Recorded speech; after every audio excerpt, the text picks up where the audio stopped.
اعوذ باللہ من الشیطان الرجیم بسم اللہ الرحمن الرحیم یولج اللیل فی النہار ویولج النہار فی اللیل۔ پچھلی آیت میں کل بات چل رہی تھی کہ اللہ تعالی ہمارے اوپر جو احسان کیے ہیں اس کے بارے میں بتلا رہے تھے کہ ہم نے جو ہے تمہارے لیے جو ہے سمندر کے اندر جو ہے مچھلیاں ہیں جس کو ہم لوگ نکالتے ہیں، باہر لاتے ہیں اور کھاتے ہیں، پھر اس کے بعد اسی سمندر میں سے موتیاں جو ہے نکالتے ہیں، اس کو پہنتے ہیں، پھر اس کے بعد اسی سمندر کے اوپر جب کشتی چلاتے ہیں تو جو ہے اس پہ ہم لوگ جو اپنا اللہ کا رزق جو ہے یعنی فضل جو ہے تلاش کرتے ہیں، یعنی اپنا رزق جو ہے تجارت کرتے ہیں۔ اور آگے کہا کہ شاید کہ یہ اتنے ساری نعمتیں ہم تمہارے اوپر دے رہے ہیں تو ہو سکتا ہو کہ ان میں سے کچھ بندے ہمارا کیا ہے شکریہ ادا کریں۔ اب آگے اللہ تعالیٰ ایک نشانی بتلا رہے ہیں کہ یولج اللیل فی النہار، کہ ہم جو ہے رات کو دن میں داخل کر دیتے ہیں۔ کیا ہے؟ جیسے ابھی یہ رات ہے، وہ ضروری نہیں کہ ہمیشہ رات ہی رہے، دھیرے دھیرے کرتے کرتے جو ہے صبح بھی ہو سکتی ہے دن کو، یعنی کہ رات کو دن میں تبدیل کر دیتے ہیں، داخل کر دیتے ہیں۔ اور آگے فرمائے کہ وَيُولِجُ النَّهَارَ فِي اللَّيْلِ، اور پھر جب دن ہوتا ہے تو ہم دن کو کیا کرتے ہیں، رات میں تبدیل کر دیتے ہیں، رات میں داخل کر دیتے ہیں۔ یار یہ نظام سمجھیے کہ چل رہا ہے۔ اور آگے فرمائے کہ وَسَخَّرَ الشَّمْسَ وَالْقَمَرَ، اور ہم نے سورج اور چاند کو جو ہے اپنے کام پہ لگا دیا ہے، اور مسخر ہے، وہ اپنا کام کر رہا ہے۔ كُلٌّ يَجْرِي لِأَجَلٍ مُّسَمًّى، اور یہ دونوں چیزیں جو ہیں، یہ جتنی بھی ساری چیزیں ہیں، سب اپنے اپنے ایک متعین وقت تک جو ہے رواں دواں ہیں، یعنی چل رہا ہے۔ جب تک قیامت قائم نہیں ہوگی اس وقت کیا ہے، یہ سورج، یہ چاند جو اپنا اپنا کام کر رہا ہے، ستارے بھی اپنا کام کر رہا ہے، ساری چیزوں کو اللہ تعالیٰ نے اپنا ایک کام پہ لگا دیا ہے، اور جب تک قیامت قائم نہیں ہوگی اس وقت یہ چلتا رہے گا۔ اب آگے کہہ رہے ہیں کہ ذالکم اللہ، یہی تمہارا رب ہے، کہ اللہ ہے، ربکم جو تمہارا پروردگار ہے، اور لہ الملک، اور اس دنیا کے اندر ساری بادشاہت اسی کی ہے۔ کس کی ہے؟ ایک اللہ کی دنیا کے اندر بادشاہت ہے۔ اب آگے کہہ رہے ہیں کہ والذین تدعون من دونہ، تم لوگ جن جھوٹے خداؤں کو میرے علاوہ کسی اور کو پکارتے ہو، تو ما یملکون من قطمیر، تو وہ کھجور کے گٹھلی کی جو چھلکا ہے اس کے برابر بھی اس کی اختیار نہیں، اس کو اختیار نہیں دیا گیا ہے۔ کیا مطلب؟ یعنی کہ تم میرے علاوہ جو جھوٹے خداؤں کو پکارتے ہو، اس سے جو مدد مانگتے ہو، تو اس کے اختیار میں ایک گٹھلی، کھجور دیکھے ہیں، کھجور کے اندر جو گٹھلی ہوتا ہے بیج، اور بیج کے اوپر ایک چھلکا ہوتا ہے ہلکا سا پتلا والا، اس کے برابر بھی اس کے اندر کوئی اختیار نہیں۔ اللہ تعالیٰ کتنی ایک کھجور کا مثال دی ہے، پھر اس کے بعد جو گٹھلی ہے اس کا، پھر گٹھلی کے اوپر جو چھلکا ہے پتلا والا اس کے مثال دی ہے، اس کے برابر بھی تمہارا جو جھوٹے خدا ہے اس کے اختیار میں کچھ بھی نہیں ہے۔ جی اب آگے کہہ رہے ہیں کہ ان تدعوہم، اگر تم اس کو پکارتے ہو، یعنی جھوٹے خدا کو تم اپنے سامنے رکھ کے اس کو پکارتے ہو، تو لا یسمعوا دعاءکم، وہ تمہاری پکار کو سنتا ہی نہیں ہے۔ جی اور ولو سمعوا، اور اگر وہ سن بھی لے تو مستجابوا لکم، اس کا جواب تمہیں دیتا ہی نہیں ہے کہ نہیں؟ جو لوگ پکارتے ہیں اپنے سامنے رکھ کے، کہہ رہے ہیں کہ وہ تو پہلی بات وہ سنتا نہیں ہے، چلو مان لو اگر وہ سنتا بھی ہے تو مستجابوا لکم، وہ تمہارا جو ہے جواب ہی نہیں دیتا ہے۔ اور آگے فرمائے کہ وَيَوْمَ الْقِيَامَةِ يَكْفُرُونَ بِشِرْكِكُمْ، اور کل قیامت کے دن یہ جن کی تم جو ہے عبادت کرتے ہو، کل قیامت کے دن یہ سارے کے سارے لوگ جو ہے تمہارے شرکت میں، یعنی جو کفر ان کے سامنے جو کرتے تھے، اس کو جو معبود بناتے تھے، یہ سارے لوگ جو ہے انکار کر دیں گے، یعنی سارے جو خدا ہیں جن کو تم پکارتے ہو، کہ کل قیامت کے دن یہ سارے کے سارے جو ہے انکار کر دیں گے، اور یہ کہیں گے کہ ہم نے ان سے نہیں کہا تھا کہ تم میری عبادت کرو۔ یہ لوگ خود اپنے ہاتھ سے بناتے تھے اور ہمیں جو پوچھتے تھے، ہمیں تو کچھ علم نہیں تھا۔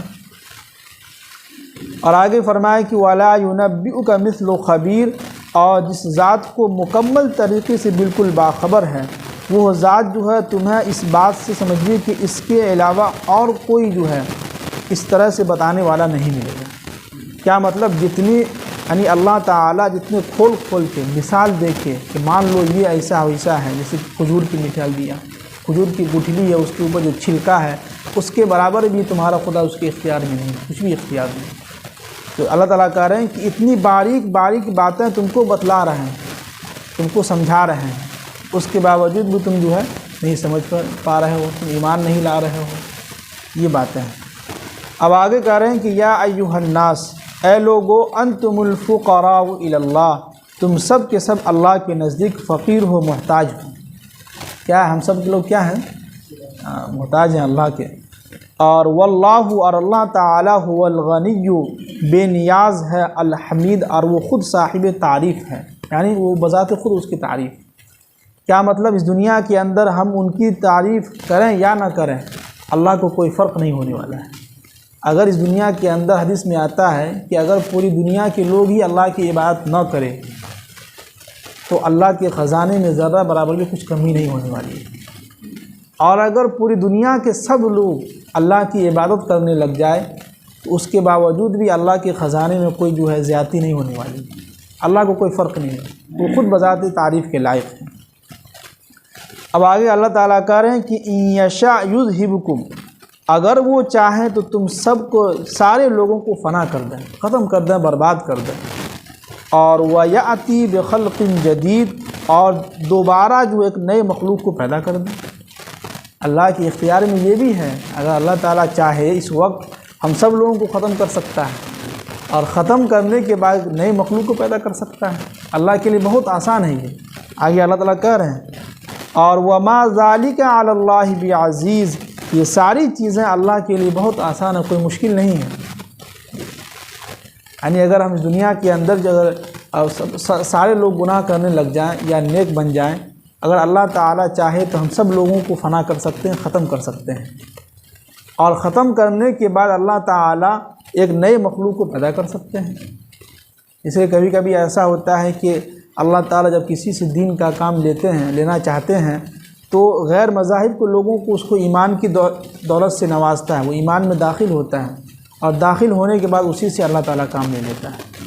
جیسے امریکہ کا ایک جو ہے چرچ کے اندر ایک پادری رہتا تھا جو بہت دنوں سے وہ اسلام کے خلاف بولتا تھا، ان دنوں یعنی کہ پچھلے مہینے میں وہ جو ہے اس نے جو اسلام قبول کیا ہے، وہی سب سے پہلے آ رہا ہے۔ اس کے بارے میں ہم نے پچھلے مہینے اس کا مطالعہ کر رہے تھے، جو گھر پر تھے، تو بہت اچھے طریقے سے معلوم ہوئی کہ وہ کئی دنوں سے اسلام کو ختم کرنے کے پیچھے لگا ہوا تھا، لیکن اللہ نے کیا ان کے دل کو پھیرا کہ دیکھیے کہ وہ سارے عام کھلے عام کہہ دے کہ ہم اسلام لاتے ہیں، ہم ایمان لاتے ہیں، اور اسلام میں داخل ہو جاتے ہیں، اور داخل ہونے کے بعد فوراً جو عمرہ کرنے کے لیے آیا۔ امریکہ کا یہ واقعہ ہے۔ دیکھیے اللہ تعالیٰ کب کس سے کیا کام لے لے، اور ہوتا ہے کہ جو لوگ شروع سے اسلام کے پیچھے لگے ہوئے تھے، جیسے حضرت عمر رضی اللہ تعالیٰ عنہ کے بارے میں آتے ہیں کہ حضرت عمر رضی اللہ تعالیٰ عنہ اللہ کے نبی کو قتل کرنے کے لیے نکلے تھے، اور شروع سے ہی لگے ہوئے تھے کہ اللہ کے نبی کب اکیلے ملے اس کو قتل کر دیں، لیکن اللہ نے کیا ہوا، ان کو ایمان کی دولت سے نواز دیا، اور ایسا نوازا کہ ان کی وجہ سے اسلام میں طاقت پیدا ہو گئی۔ ان کے آنے کے بعد کھلے عام لوگ نماز پڑھنے لگے۔ حضرت عمر نے کہا کہ اللہ کے نبی اب ہم لوگ کھلے عام نماز ادا کرتے، چلیے کھانا کھانا وہی پہلے دشمن تھے، اب وہی جو ہے دوست بن گئے۔ تو اللہ تعالیٰ کب کس سے کیا کام لے لے، کون کام لے لے، یہ اللہ ہی کو معلوم ہے۔ اب آگے کہہ رہے ہیں کہ وَلَا تَزِرُ وَازِرَةٌ وِزْرَ أُخْرَىٰ، اور کل قیامت کے دن کوئی بھی انسان ایک دوسرے کا جو ہے بوجھ نہیں اٹھا سکتا ہے، یعنی گناہ کا جو بوجھ ہے وہ کل قیامت کے دن کوئی دوسرا انسان ایک دوسرے کا نہیں اٹھا سکتا ہے۔ وَإِن تَدْعُ مُثْقَلَةٌ إِلَىٰ حِمْلِهَا، اور اگر کسی کے اوپر بہت بھاری بوجھ ہوگا گناہ کا، اور وہ اپنے لا يُحْمَلُ مِنْهُ شَيْءٌ، اور وہ اپنے کسی دوست کو اور کسی کو بھی اپنی طرف بلائے گا کہ میرے جو گناہ ہے کچھ آدھا جو ہے میرا گناہ تم اپنے اوپر لے لو، اور وَلَوْ كَانَ ذَا قُرْبَىٰ، یہاں تک کہ اگر اس کا کوئی رشتہ دار بھی ہوگا تو انکار کر دے گا جی۔ اور انما تنذر الذین یخشون ربہم، اے نبی صلی اللہ علیہ وسلم حقیقت بات یہ کہ جو لوگ اللہ کو بغیر دیکھے، جو لوگ اللہ کو نہیں دیکھیں، وہ لوگ اگر ڈرتے ہیں تو وہ لوگ ایمان لا سکتے ہیں غیب پر۔ جیسے ہم لوگ اللہ کو نہیں دیکھے ہیں لیکن ہم لوگ اللہ سے ڈرتے ہیں، اگر اللہ نے کہا ہے تو ہم ایمان لاتے ہیں۔ تو یہ لوگ کیا ہے کہ ایمان لا سکتے ہیں اور آپ کی بات مان سکتے ہیں، لیکن جو لوگ اللہ پر جو ہے ایمان نہیں لائے ہیں، اللہ کو جو ہے بغیر دیکھے وہ لوگ ایمان نہیں لائے ہیں، اللہ سے ڈرتے نہیں ہیں، تو یہ لوگ ایمان نہیں لائیں گے۔ جو لوگ اللہ سے ڈرتے ہیں بغیر دیکھے وہ ضرور بھی ضرور ایمان لائیں گے، اور وہ اللہ سے ڈریں گے بھی اور نیک اعمال بھی کریں گے۔ اب آگے کہہ رہے ہیں کہ وہ اقاموا الصلاۃ، اور یہ سارے لوگ جو ہے نماز کی پابندی بھی کریں گے۔ اور آگے کہہ رہے ہیں کہ وَمَن تَزَكَّىٰ، جو کوئی بھی اپنے آپ کو پاک رکھے گا، اپنے نفس کو پاک صاف رکھے گا، تو فَإِنَّمَا يَتَزَكَّىٰ لِنَفْسِهِ، تو اس کو اپنے ہی فائدہ ہے۔ یعنی کہ اگر ہم اپنے آپ کو دل کو پاک صاف رکھیں گے، نیک اعمال کریں گے، تو اس میں ہمارا اپنا فائدہ ہے۔ اسی لیے کسی کہنے والوں نے کہا ہے کہ جتنا آپ نیک رہیں گے اتنا ہی اللہ تعالیٰ کی طرف سے مدد ہوگی۔ کیا ہے؟ جتنا اگر ہم نیکی کے کام کریں گے، نیک صاف یعنی کہ نیک صالح انسان بنیں گے، تو اتنا ہی اللہ کی طرف سے مدد ہوگی۔ تو وہاں بھی قرآن یہیں بھی کہہ رہا ہے کہ اگر کوئی شخص اپنے نفس کو پاک کرتا ہے تو اس کا اپنا اس میں فائدہ ہے، کسی دوسرے کا فائدہ نہیں ہے۔ اور آگے کہہ رہے ہیں کہ وَإِلَى اللَّهِ الْمَصِيرُ، اور آخر میں تمام لوگوں کو اللہ کی طرف ہی لوٹ کر جانا ہے۔ کہاں جانا ہے؟ اللہ کی طرف۔ اب یہاں پہ ایک حدیث ہے، اکرمہ رضی اللہ تعالیٰ عنہ کے بارے میں آتا ہے کہ کل قیامت کے دن جو ہے ایک باپ جو اپنے بیٹے سے کہے گا کہ دیکھو ہم جو ہے تمہارے جو ہے باپ ہیں، ہم جو ہے تمہارے اوپر بہت احسان کیے ہیں، ہم نے تم کو بہت پالا ہے، پیسہ خرچ کیا ہے، دیکھو آج میرے اوپر بہت گناہ ہے، تو ایک کام کرو کہ میرا گناہ جو ہے آدھا تم لے لو، تمہارا جو نیکی وہ ہم کو دے دو۔ تو بیٹا کیا کہے کہ ابا یہ اب دنیا میں تھا، یہ دنیا میں ہی تھا، یہاں ہمارا نیکی بہت کم، ہم نہیں دیں گے آپ کو نیکی۔ پھر وہی شخص جو ہے اپنی بیوی کے پاس جائے گا، بیوی کے سے کہے کہ دیکھیے ہم آپ کے شوہر تھے دنیا کے اندر، ہم نے آپ کے اوپر ساری زندگی پیسہ خرچ کیا، کمایا، بہت آپ کو اچھی طریقے سے کھلایا، گھر بنا کے دیا، آج دیکھیے میرے اوپر گناہ بہت زیادہ ہے، تھوڑا ہلکا سا گناہ آپ ہمارا لے لیجئے اور آپ کا جو نیکی وہ ہم کو دے دیجیے۔ تو وہاں پر ان کی بیوی کہے گی کہ وہ دنیا کے اندر تھا، یہاں کوئی کسی کا کام نہیں آئے گا، یہاں ہمارے نامہ اعمال میں ہلکی سی نیکی ہے، وہ بھی اگر آپ کو دے دیں گے تو ہم کہاں جائیں گے؟ تو پتہ یہ چلا کہ سارے لوگ جو انکار کر دیں گے۔ تو یہاں پر وہی ہے، کل قیامت کے دن جو ہے جس انسان کا جو گناہ ہوگا جس کے اوپر، کوئی دوسرا نہیں اٹھا سکتا ہے، سب اپنے اپنے جو ہے پریشان رہے گا، اپنے اپنے جو ہے پریشانی کے عالم میں رہے گا انسان۔ تو کوشش یہ کریں کہ ہر آدمی اپنی فکر کرے پہلے، بعد میں دوسرے کی اس کی فکر ہونی چاہیے، ان کو دعوت دینا ہے، لیکن پہلے اپنی فکر کریں، اپنے گھر والوں کی، اپنے جو بیوی بال بچے ان کی فکر کریں ہم لوگ۔ اللہ تعالیٰ ہم سب کو عمل کی توفیق نصیب